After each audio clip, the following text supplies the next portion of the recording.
Nigeria में ईसाई धर्म खतरे में है और इसके लिए कट्टरपंथी इस्लामवादी दोषी है, जिनकी वजह से ईसाई कम्युनिटी में हिंसा फैल रही है। ये बयान दिया है अमेरिका के राष्ट्रपति डोनाल्ड ट्रंप ने।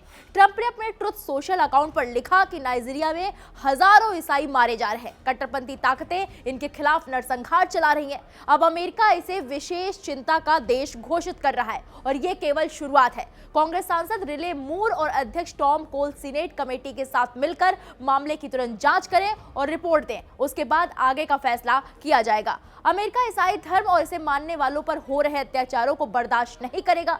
नाइजीरिया ही नहीं, कई देशों में ईसाई धर्म पर अत्याचार हो रहे हैं और ये देखकर अमेरिका चुप नहीं बैठ सकता। ईसाई धर्म को बचाने के लिए हर संभव प्रयास किया जाएगा। इसके लिए मुस्लिम धर्म और मुसलमानों के खिलाफ जाना पड़ेगा तो जाएंगे, लेकिन अपने धर्म पर खतरा नहीं सहा जाएगा।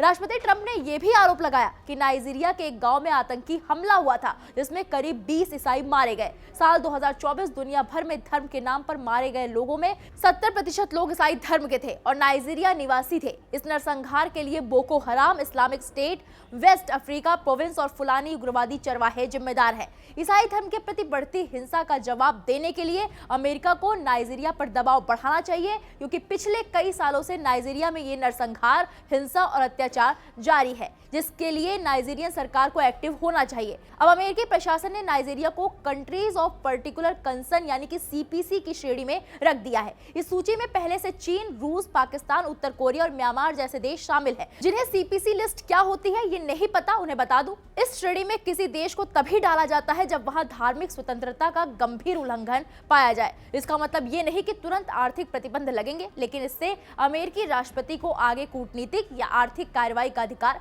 मिल जाता है। वहीं नाइजीरिया सरकार ने ट्रंप के आरोपों को पूरी तरह से खारिज कर दिया है। कहा कि उनके देश में धर्म की स्वतंत्रता पूरी तरह सुरक्षित है और सरकार किसी भी धर्म के खिलाफ हिंसा का समर्थन नहीं करती है। अभी मैंने खबर की शुरुआत में विशेष चिंता का देश का जिक्र किया।